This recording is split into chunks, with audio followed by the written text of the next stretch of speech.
My name is Karen vanBarneveld. I wrote about toxicity in food and the environment and the need to eat organically in my book, God Made Organics, Not GMOs. I'm a grandmother of 13 and great-grandmother of 3. Sadly, I've lost 2 of them directly related to addiction.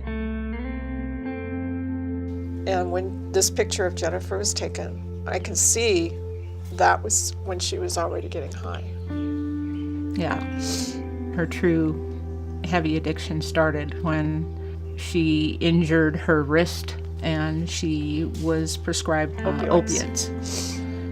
But when she was taken off the pain pills, she still had pain, and she was buying heroin, then it was shooting heroin, and it progressed very quickly. Sometimes I feel like Jennifer was a real catalyst for a lot of what I'm doing now. Yeah. The modalities that they use here at the sanctuary for addiction and recovery are so much more holistic, and it just makes so much more sense to me to treat the whole person, not just the addiction. And I thought, well, if I'm going to do a documentary about addiction and recovery, I have to go to the sanctuary. You've told me that all of the food here is organic. Why do you think that that's so important in keeping addicts in recovery? Food is medicine. It is. If there is now tons of peer-reviewed scientific journals that say that what you eat affects how you feel. It's indisputable. Yeah. Inflammation is something that we've heard a lot about. Inflammation is always present with anxiety and depression. And what's interesting is now they're finding out that inflammation happens first. Mm-hmm. So inflammation is upstream from depression and anxiety, so it's causal. If we look at people that are in recovery, food is the thing that I have at my control, that I can decide how I'm going to feel, and it has a direct influence and impact over my life. We like serving fresh, seasonal, vibrant meals. We also tend to focus on whole food, plant-based nutrition, and we feel like these are the foods for ultimate recovery. Everybody has a hard time with the food on the way in because they don't believe it. They've been taught that healthy food doesn't taste good. They're addicted to toxic food the same way that people get addicted to alcohol or cocaine, and when they don't have it, they crave it. Sometimes it's their first time actually being nourished. It's their first time having whole food.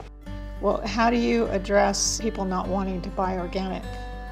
In order to genetically modify the food, I have to introduce a pathogen, a toxin. I have to trick the plant into thinking that it's sick. So we're introducing a plethora of chemistry into our bodies, all of which affects our mood. The reason that people relapse is because they never, A, resolve the things that's bothering them, and B, they never feel great.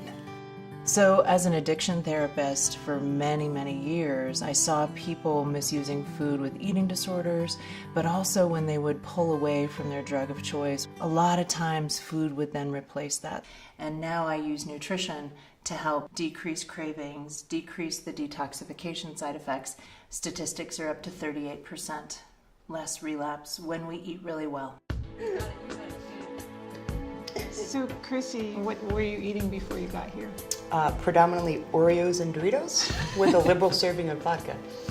Okay. Yeah. I remember when I came here the first time, I was looking at the staff members, and everybody's faces were really clear and their eyes were really bright.